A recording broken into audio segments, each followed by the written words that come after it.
Okay. Good morning, guys. Let's get started. So, to give you a recap, yesterday these are all the topics that we have discussed. So, we got acquainted with what TypeScript is, why it is a cool technology, and then we got acquainted with some of the types. We'll see some more types, like we haven't seen what is a custom type. We'll see today, and what are classes, how to create a class, how to create an object out of that class, what is a constructor, and how to write methods and their return types, method parameters and their types, and everything.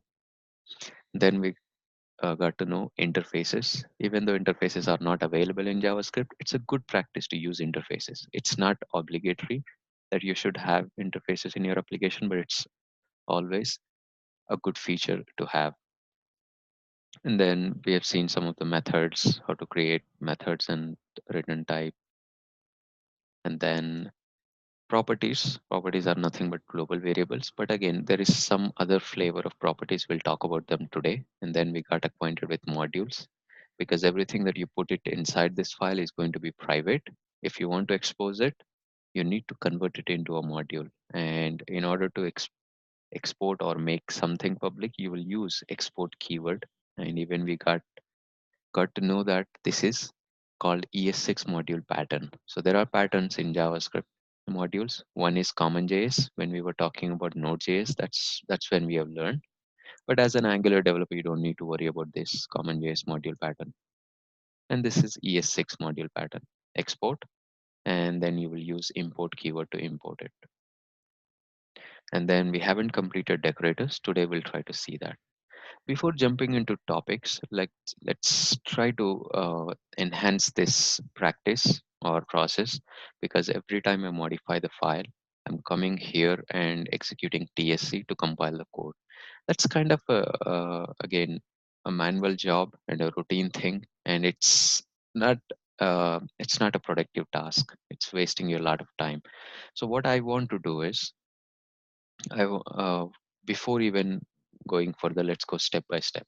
First thing, I don't like to have my JavaScript files here. JavaScript is your output coming from TypeScript. So TypeScript is your input and JavaScript is your output. I want my output to be in a separate directory, because you will hardly come and see what is being generated out of your source code. So you're not interested to see this. So it's a good idea that you isolate it from your source code. So for that, I'll delete this index.js and math.js. What I want is I want to have a separate directory for JavaScript files. How can I achieve that? You'll say tsc, name of the file, and you will use out directory, a flag, and here you'll say dist.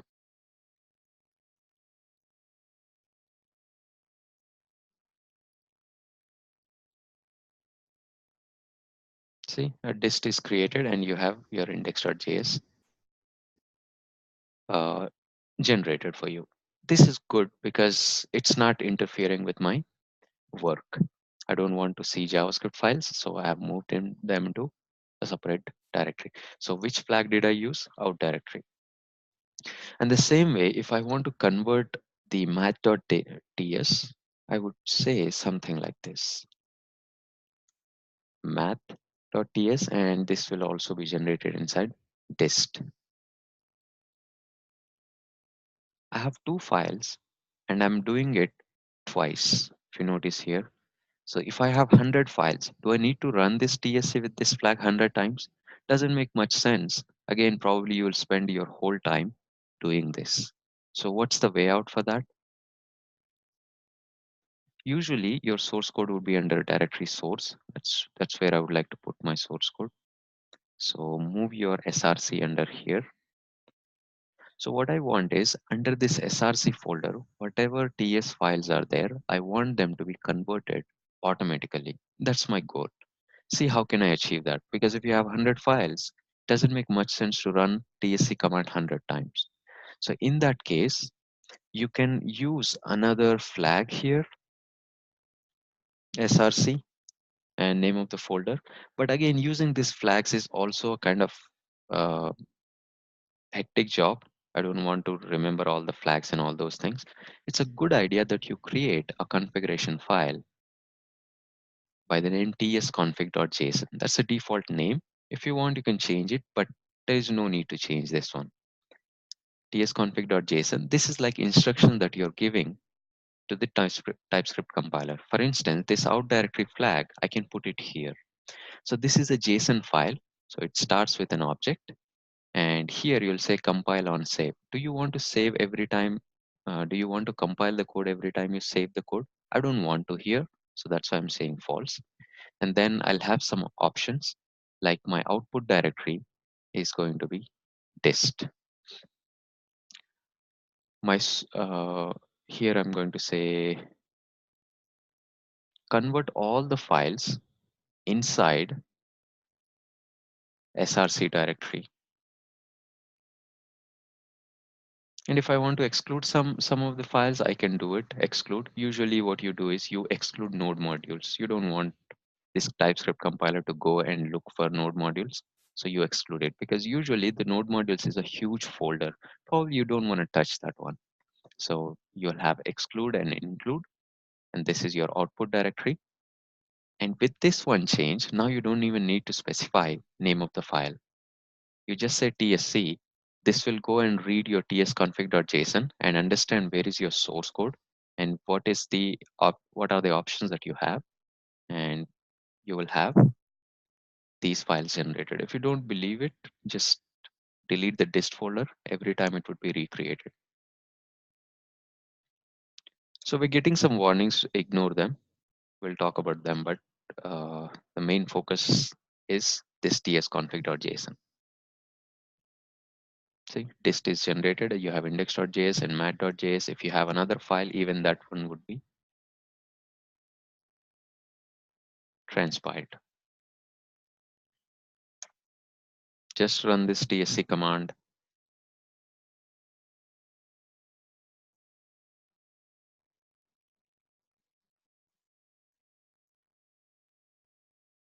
Come back. You have file.js. Okay, if I want to add a new file or modify the existing file, again, I need to come and run at least this tsc. Even I don't want to do that. I want to be lazy. I don't want to even do that. Whenever I do something, I modify something, I want my transpiled code to be generated automatically. In that case, you will run this tsc in watch mode. You'll say minus minus watch or minus w. In short, this would be looking for your file changes. As soon as there is any file change, your code would be transpiled. So if you understand here, what we are trying to do is we are trying to improve the process. We don't want to spend time on insignificant things and waste our time. Our time is valuable. We want to focus on our business requirements rather than focusing on this process. So we'll try to enhance it and then focus on the actual concepts. Now I'll go and add a new file, file2.ts, and add some code here. So if you notice here, it is automatically transpiling. Go to dist folder, you have file2.js like this. Now, believe me, this saves a lot of time. You don't need to worry about transpiling it, changing it, and all those things. Probably in the morning when you start your day in your office, you will run this command and you'll go ahead and add some stuff without even worrying about transpilation. At probably end of the day, you will kill this. Control C is the shortcut to kill it. That's how it saves your time. Okay, let me know if you have any questions anywhere.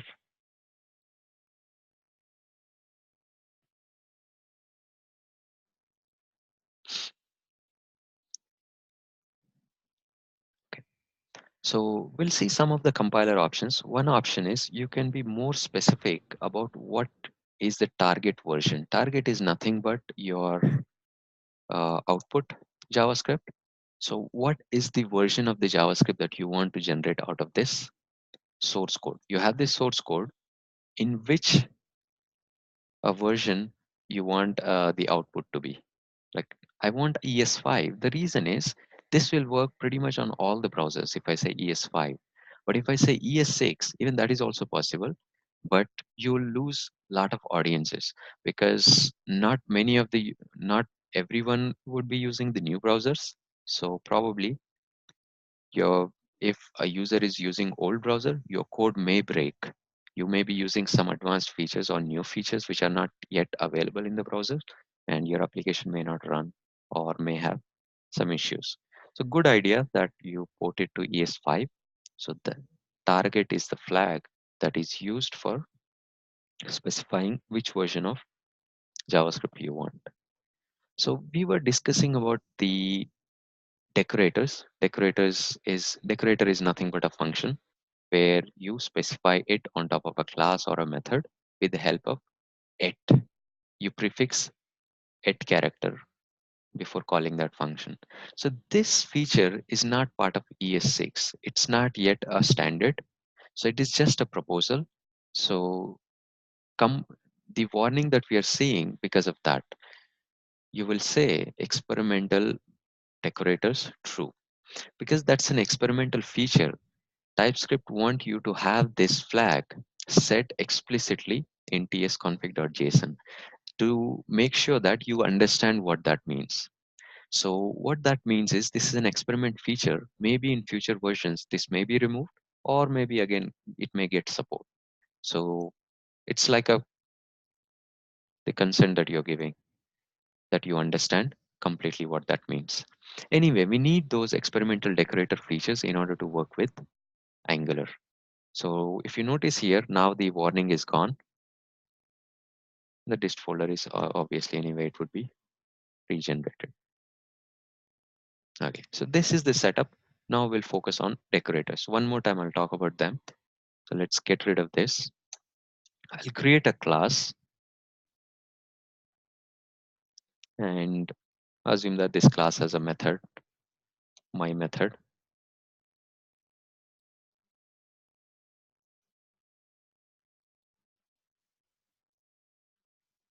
Okay, this syntax is pretty straightforward and similar to Java.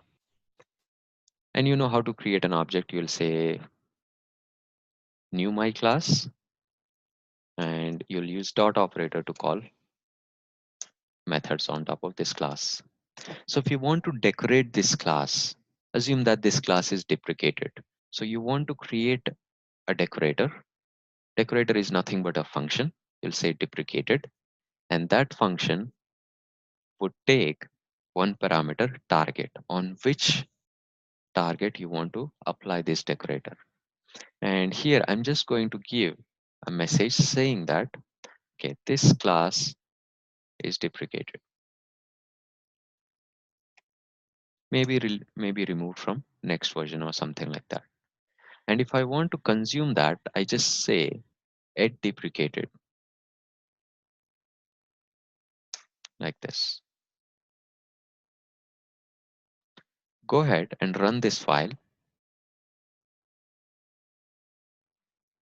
The source code is under dist folder, so I'll say cd dist, and I'm going to say node index.ts. When you run this, you will have that message. Okay, I'm sorry, it's JS. Here it is. So this is how, I mean, you can decorate a class. Now we'll see how we can decorate a function and a parameter and property and all those things. All these things would be helpful in Angular. And when you're writing Angular, you may not be creating your own decorator, but you'll know how to create them at least. It's a good idea that you know how Angular has created these decorators. You would be using decorators inbuilt. There are many decorators inbuilt in Angular, and we'll use them. But it's end of the day, it's just a function. It's a good idea that you know how to create them. Yes, the parameter is must because on which one it should apply target. If I remove that, you will have an error because the signature doesn't match. So the parameter is must like this. So sometimes you may need to pass a parameter or some values to this deprecated function. In that case, we have something known as, yes, for class decorator, it has to be always function type. So actually class is not a function. Why it is function? Because the constructor would be passed to it.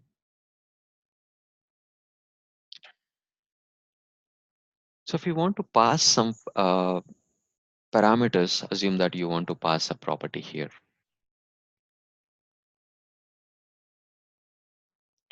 To this deprecated function. For some reason, there could be hundreds scenarios why you want to pass a parameter. In this case, I want to pass an object with one property and some key value. That's it. So in that case, you will have something known as decorator factory. You wrap this function deprecated inside another function which accepts an object of type any and returns this function. If you know what is closure, this is nothing but a closure. So you're wrapping this deprecated function, and now you will have access to this obj here also, like this. So all these things would be revisited when we are talking about Angular. So you will see similar kind of a decorator in Angular. So that's why I'm talking about these decorators, an important feature as well. So let's run node index.js. So you have object. So decorator and decorator factory. Decorator is nothing but a function. Decorator factory is your wrapping the decorator on top of another function inside another function. Okay, that's decorator for class. Now we'll see what is a function decorator.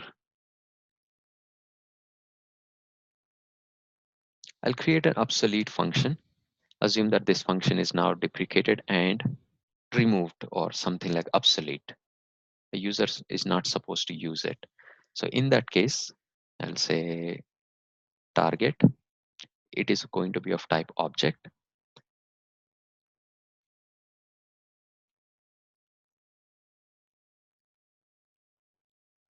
And there is property descriptor, third property. So this is the signature of a function decorator, and it has to be like this. You cannot have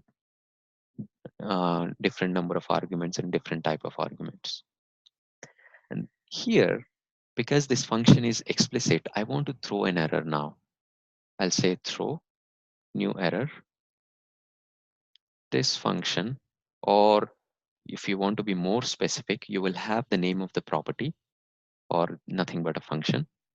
You will say is deprec obsolete.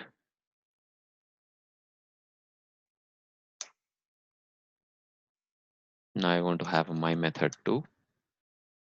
I want to have some logic in it. And I'll say obsolete.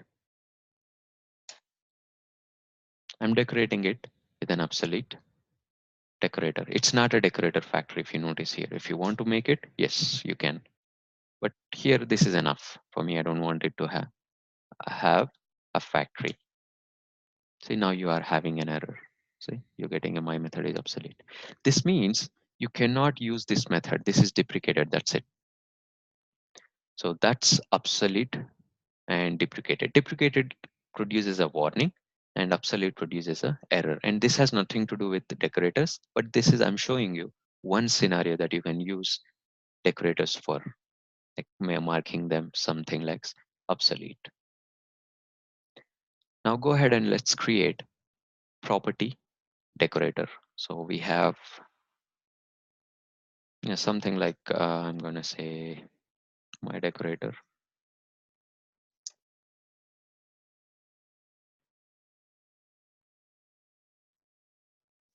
Yes, earlier was a class decorator and this is a function decorator. The signature is going to be different for each decorator. So I'm going to create a property decorator, just say prop deck. And this is going to be target object and then property, name of the property. Here, what you want to do with that, it's up to you. I'll just say console.log decorator. and you'll have property. So here you have access to the target on which this decorator is used, and you have access to the name of the property also. So I'll create a property, say my property, type number, and I can decorate it using prop decorator, something like this. Save this, and anyhow, I'll comment this because this obsolete produces an error. I cannot compile my code. Here it is. So that's property decorator. And now lastly, we'll see the parameter decorators. So you assume that you have a method here and you have parameters. So if you want to decorate this parameter, you can decorate it. Param dec, say param decorator. I'll go ahead and create one.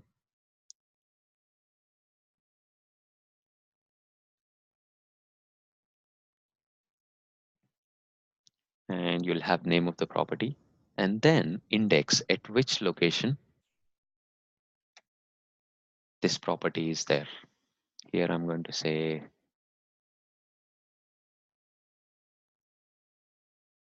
property and index.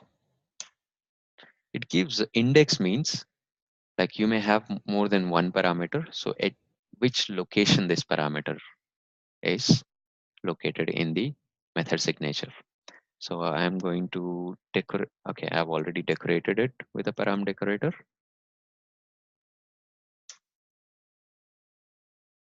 Okay, the index is 0. So these are the decorators. As you can see, I mean, wherever you want to extend the functionality of some method or property or even parameter, you would write a decorator rather than again duplicating the logic. Okay, so the property descriptor is nothing but we have learned there is one way of creating an object using object.create. So you'll create an object,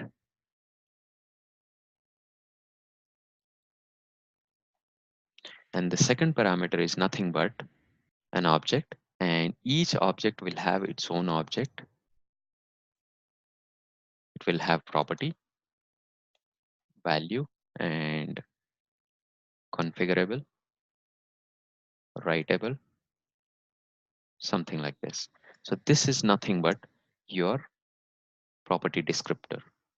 Property descriptor is something which describes a property, like what is its value, whether it is configurable, whether it is writable, or whether it is enumerable. So this is the information that you will have about a property. If there is one property and property descriptor is nothing but this one. Does that answer your question? Like information about that property.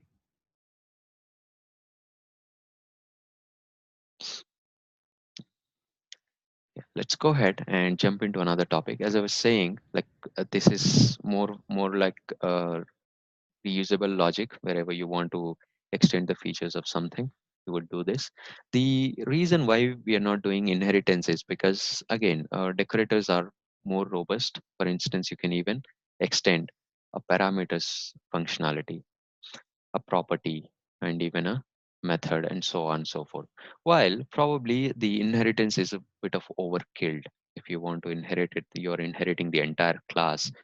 So here, if you want to only apply something only on this method, you would go with a method decorator rather than going with the inheritance and all those things. So that's the difference between inheritance and decorators. So I have few more features to be discussed or concepts. Okay, we'll see let, var, const, and read only. Probably that's the easiest thing. Let's clean this up. Or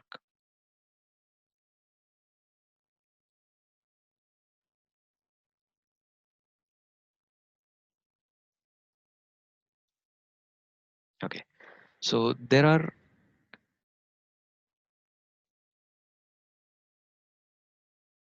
keywords such as let. So I'll create one method like this. You have var, The difference between var and let is there is only one difference. One, var is function scoped. I can pretty much access this X here. There won't be any errors and I should be able to run this program. If I convert this var to let, there is an error. See, compiler is not happy with that. It's saying that let is block scope. If you have declared let inside a block, the outside of that block, this variable is not visible. While var is not like that. Var, the declaration would be pushed on top of the function. So that's the difference between let and var, function scoped and block scope. And probably this is an interview question. Usually you may face.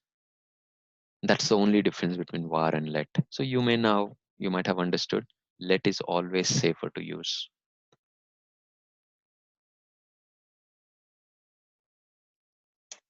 In the same way, we have a const keyword and read only. So I'll have my property, say number 10. I can make it read only.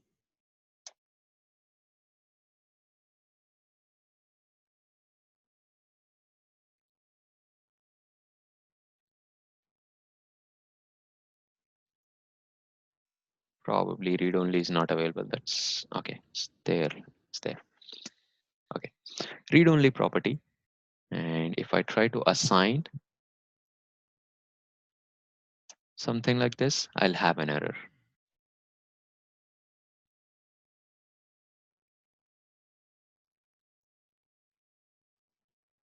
Yes. Okay. The question is if I declare let x equals to 10, can I use it inside the block? Yeah, definitely. Nobody is going to stop you from doing that. It's pretty straightforward and it makes sense also because it is on top. Okay, so coming back to read only, you cannot assign or reassign the value of a property here. Now you are having an issue. And the same thing with constant. You say const.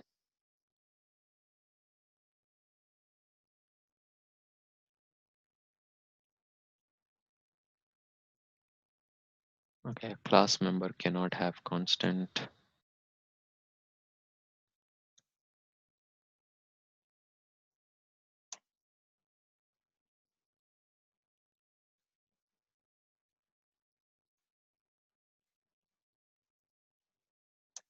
Okay, so probably constant, we cannot have global variables for constant. And both actually work in a similar fashion. I believe if you say a property is read only, you should be able to reassign the value inside constructor. And that's how it works in C# and Java. Let's see if that's the case here also. Yes.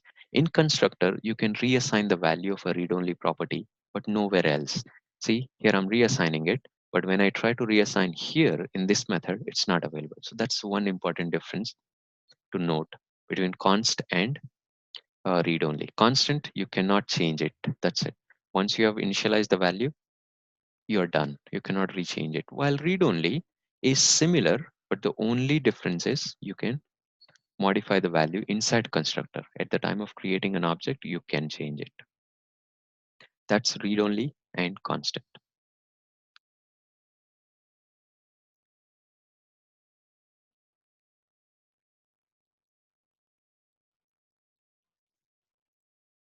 Okay.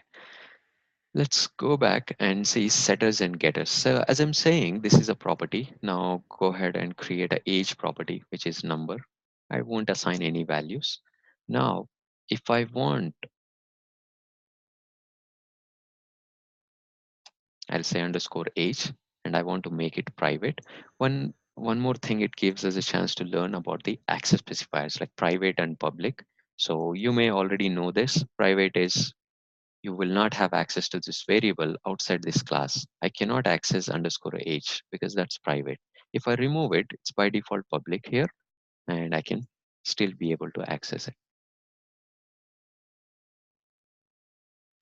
So I want this variable to have a private, and this access specifiers even apply to methods also. Private age, but okay, first make it public, and I want to assign something like -20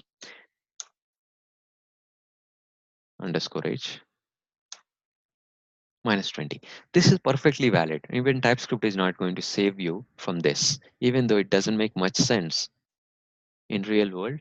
But for TypeScript, it makes sense. The reason is it's a number. You pass a decimal value, you pass negative value, positive value, it will accept. And even though your program will compile and run, doesn't make much sense here.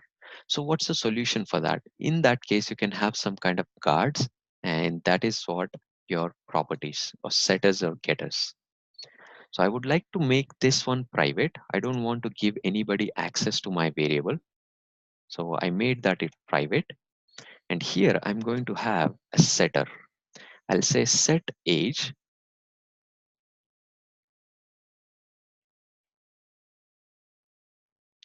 if age is less than or equals to 0. I'm going to throw new error invalid age. Else, I'll explain this, don't worry. Else I'm going to set this dot underscore age equals to value. If you know C sharp, you know what this means. You have setters and getters there as well. And here I'm going to say get age. I'll say return this underscore age. So these are called setters and getters. Set and is a set and get are keywords. Now I can assign CLS dot age equals to 20. And if I try to assign, there won't be any errors now. No runtime errors because it makes sense. No errors. My program compiled and executed. When I try to assign something which doesn't really make sense, now I'll have an error. It's now throwing an error saying that, okay, invalid age. So the advantage of throwing an error here is you will have even stack trace. If you notice here, it even gives you on which line number on in which file the error has occurred like this. So this is your stack trace from where the execution has started and where it has thrown the error. So what's the advantage of these properties? It's like guards. So you want to have some kind of validation. So you want to have these setters and getters. This is very, very similar to C sharp logic, where somebody assigns a value to this, and this value parameter would be filled with this value. Here I'm checking if the value is less than or equals to 0. If that is the case, I'm throwing an error because it has failed validation. If not, I'm setting this underscore age. So why did I write underscore age? It is a usual convention to go with underscore for private variables. This is just a convention. Most of the people tend to follow this. If you don't like it, you can remove it. But even I would like to go with this underscore age because it's a private property. This property is not exposed outside of this class. And I'm setting that property, the value, if it is valid.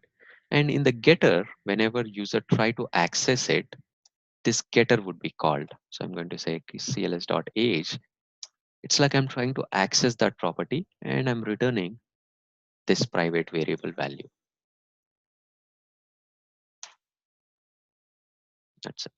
So the only advantage of setters and getters is it gives you like a way to validate the values because number doesn't really going to help you always. Yes, it helps you to give you only a number, but again, not always that number is going to be correct. The number may be inside some range. For instance, age is a great example. For TypeScript, negative values are also numbers, but for us, age doesn't make much sense. In our domain, age has to be above 0 or maybe positive value. So that's another concept. And then we have something like shorthand global properties. Let's go ahead and clean this up, or maybe I'm going to create a new file. I'll go to file.ts. Let's create another class, say my class 2. I'll have a constructor, and this constructor gives a name property of type string. And I'll have a my method here inside this my class 2, and I want to access this name. I will not be able to access. The reason is very obvious. It's a local variable. This constructor has a local variable. If I want to access it, what should I do? I should have a name property here, and I should say this dot name equals to name. And this is a convention in Java or .NET, pretty much in most of the languages, where you're taking a local variable and you're assigning it to the global variable. The proof that this name is a global variable is because we have prefixed this. This dot name equals to local name. And now I'll be able to access it, the name property, this property, like this. So let's go ahead and create an object. And my class 2 accepts a parameter. So I'm going to say some name and then say mc.myMethod. So remember, in our another command prompt, our TypeScript compiler is running. So I don't need to worry about transpilation. I'll go ahead and execute node file.js. So I have my name. So this is how it works in C# and Java. TypeScript again went forward and said that, okay, why do you need to do this? If you have, again, few more properties, you need to have age, department, or something like that. You need to have parameters here as well. And you need to do this dot age equals to age, this dot department equals to department, and all those things. So rather than doing that, TypeScript says you go ahead, remove them. That is one, okay, whatever I've shown you is valid. If you're doing that, you're not sinning. It's fine. It's absolutely fine. But there is something known as shorthand global properties where you just say private. That's it. See, still you are able to access this dot name, even though you don't have any global variables here. With just one keyword, you're able to access it, and your program will not break. It will work as it was working. So the advantage that you get is shorthand. You don't need to write at least a couple of lines of code. You removed here, you've removed the assignment, and so on. And this can be public also, but you hardly need public properties unless you want them to be exposed outside. So here I don't want this name to be exposed outside of the class. If it is public, I'll be able to access it. See, IntelliSense help I'm getting, but if it is private, I won't be able to access it. So it's not magic, strictly speaking. It, TypeScript's compiler is actually doing this job, creating a global variable for you and assigning the value. So there is someone who is doing that. It's not you, but the TypeScript compiler. So probably when I'm talking about Angular, I would be using this shorthand properties because that saves time and it is compact. It reduces number of lines of code. Okay, so guys, just bear with me, and this session could be a little boring because we are discussing all the concepts. Once everything is done, once we get into Angular, and that's when it's going to be a little interesting. So here, the concepts, probably it's boring. Just bear with me. Okay, the next concept we'll see is generics.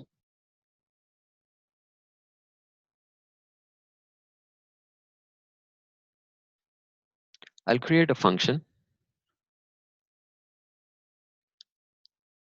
say myFun, and it takes a property, say string. So here I'm going to say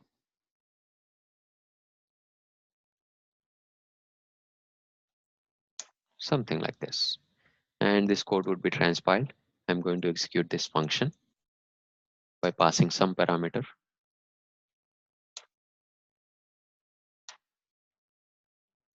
You have your output. But if you want this my function to work with different parameters, probably you need to create a different function. So you don't have something like function overloading in JavaScript. So you will create a new function with another property of type number and so on, and you'll have similar kind of logic like that. If you want to support for what you call the other type, you have to create another function and so on. Rather than doing that, you have something known as generics. So generics are probably introduced in C sharp or maybe available from other languages, and they are available for sure in Java and C sharp. So rather than saying property something like this,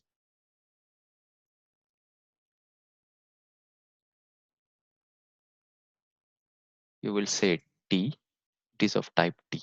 Now your function would accept wide varieties of input,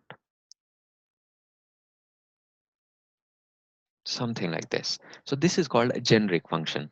So it is able to accept different kinds of inputs. So if a function is generic, you can make it a generic. You would rather go with this one rather than creating multiple functions. So you might have already got the advantage. The reason is pretty straightforward. It's obvious that it helps you reduce number of lines of code. And they're very popular in Java and C Sharp.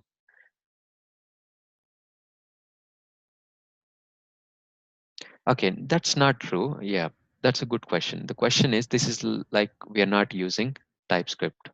It's like I'm passing everything without even. So even though it looks like it's not using TypeScript, but you can have something like constraints. I don't exactly remember the syntax for that, but in C Sharp, probably you would say something like this, where T is a class or something like that. So you say that it only accepts class types, not other types, something like that. You can have constraints. So once go through the documentation of TypeScript and see how you can write the constraints. So you can restrict the types. So you want this T to be a primitive type, you can restrict it. You want this T to be of certain types, you can restrict that type and those. So that it's actually strongly typed. It's not loosely typed.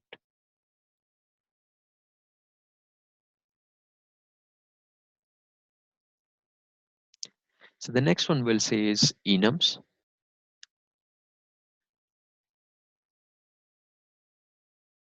Assume that you're writing a function for tax calculator. So in India, we have GST, a couple of slabs.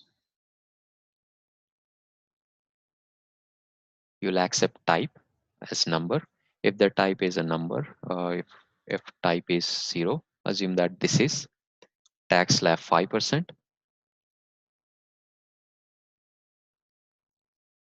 and you'll return the amount by charging 5%. So probably it is 5 multiplied by,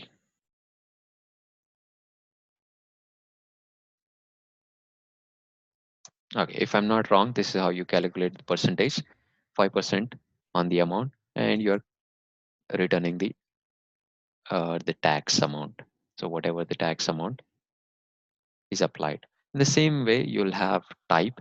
If it is 1, assume that this is 18% slab. We are going to say amount multiplied by 18 divided by 100. And the same way, we have another slab, the 28%. If the type is passed by the user is 2, it returns 28%. Okay. Now let's test this function even before jumping into any other concept.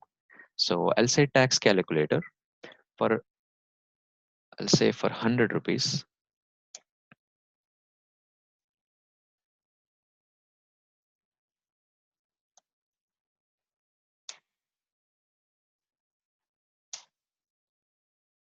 Yeah, 5% is 5 rupees. 0 I'm passing. And the same way you can calculate for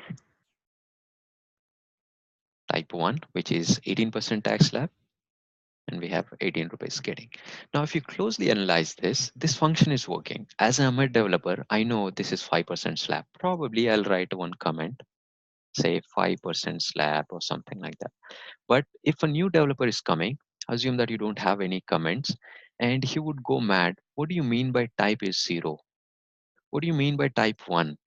So in which world type 0 means tax slab 1?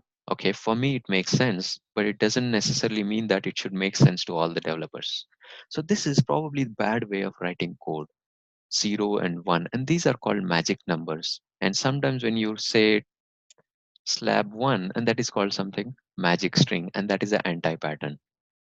So rather than doing something like this, I can improve the quality of this program with something known as enums. So what I'm going to do is I'll create a type. Enum is also a type.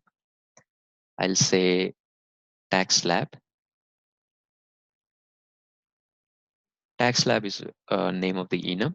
I'm going to say slab 1, slab 2, slab 3. Save this. And here, rather than saying 0, I'm going to say tag slab dot slab 1. If you read this code, forget about whether the program works or not. If you read this code, at least it makes sense now. If the type is slab 1, if type is slab 2, and we have improved the readability of the program, and the program works fine like this. So these are enums. So why? I mean, I changed this tag slab to slab 1. I'm passing 0 here. Still it's working. What this means, enum is nothing but it will start from 0. Slab 1 means 0. Slab 2 means 1. Slab 3 means 2. It gives you a kind of a string on top of a number. Probably I'm not explaining it properly, but okay. Slab 1 means behind the scenes it's 0. That's how it is. But if you want this to start from 1, you can do something like this. Now slab 1 is 1, slab 2 is 2, and slab 3 is 3, like that. Anyway, I would like tag slab to start with 0, and that's how it goes. Here also, rather than passing 0 or 1, you can even say slab 1 and slab 2. It's up to you. But it works even with numbers as well, because end of the day, when we say slab 1, it's nothing but 0. So when you try to save this to database, 0 would be passed. If you're saving it to database by passing slab 1, 0 is behind the scenes. That would be saved in the database. And those are enums.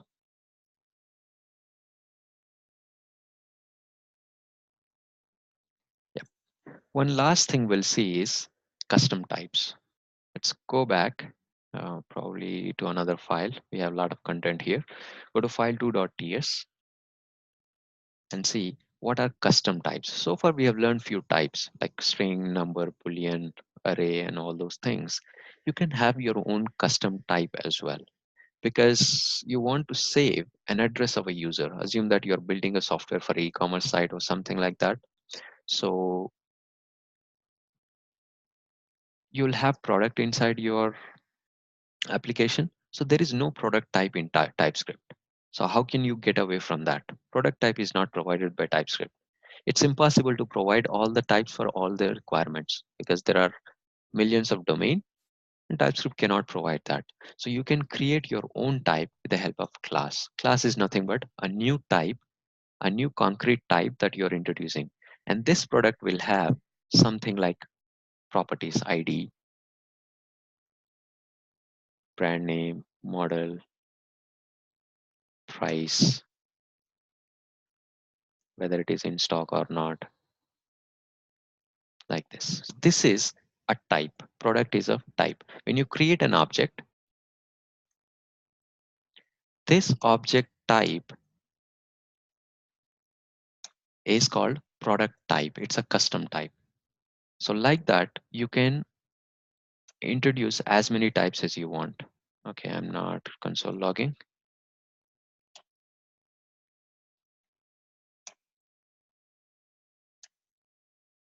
Here it is. Okay, it says object, but it because it is derived from an object.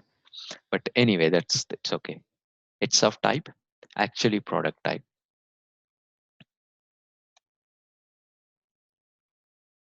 The same way, you may have reviews for this product. So reviews, and reviews are going not going to be an array. and they're not going to be array of numbers. It's not going to be that straightforward. Review is a complex object which may have properties such as like who reviewed it, when he reviewed, what is his rating, what is his message, and so on and so forth. For that also, you're going to create a new type. Review is also a type, and that will have like last updated of type date, and then for which product it's okay. What is the rating? What is his subject of the review that he has written, or review or message, whatever it is, like this. Here you will say review, but it's not going to be one review. It is more than one review. You will say array of reviews or list of reviews. So this is how you design your application. You have a product and you have some properties on top of it. Inside that you have reviews, and reviews is list of reviews. Inside that again you have some properties like that. And you may want to save orders of this product. How many orders were there? Maybe you may be saving these orders on the customer, but just to show you how it works. So you'll create order object or list of order.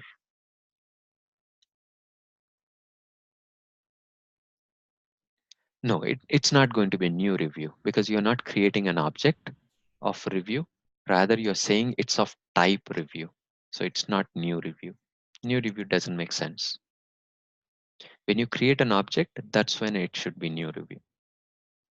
Because we are not saying new string. String is also a class. We're not saying new string. We're just saying of type string, of type product.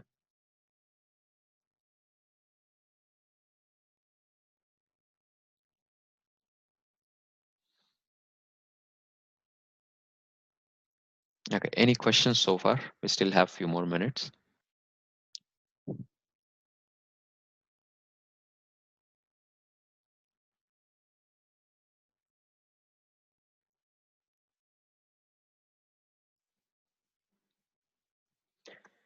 We've talked about enums, generics, then some keywords such as var, let, const, read only, and then setters and getters, and shorthand properties.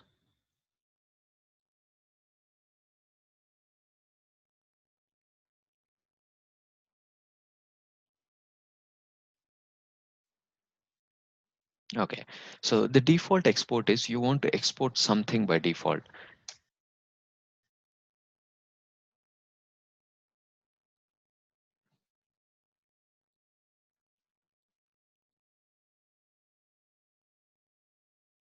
Okay, let's try this.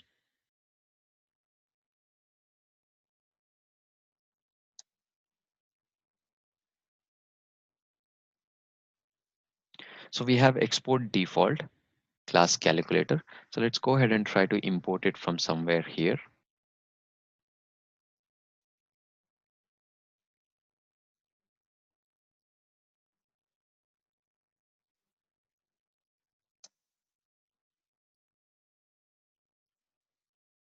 Can you see this? There is no error. The mycalc, go back to math.ts. There is no mycalc here. It is actually calculator, but you are still able to import it. That's what export default is. By default, that is exported. When you import it, and by default, that would be imported, no matter what identifier you give it. That's what it means. But that's not going to be the case when you import this one, my class 2. Can you say my class 3 for that? You cannot because it says it doesn't exist like that. So that's the only advantage of having export default. You can have your own identifier because by default you're exporting something, and no matter what you name it,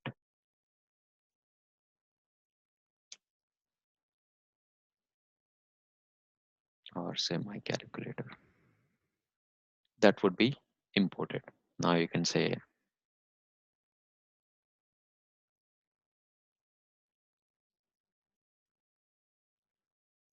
So this my calculator is nothing but your exported default member. Does that make sense?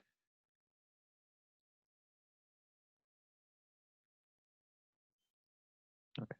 So one last thing is you can even say export star, import star from.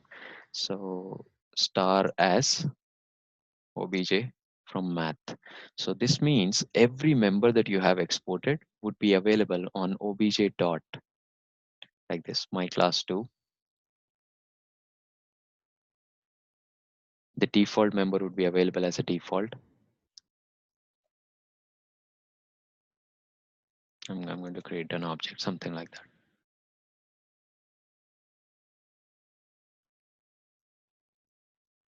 So that is importing everything. If you want to import some of them, you don't need this as. You'll just say in braces name of the members like that.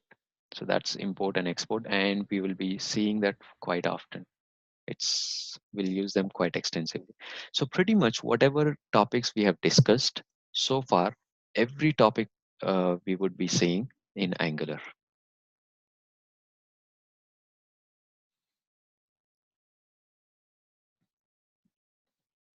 So I think that's it for today. Tomorrow we'll try to get into Angular. We'll try to set up the project and get started with that. If no other questions, let's meet tomorrow then.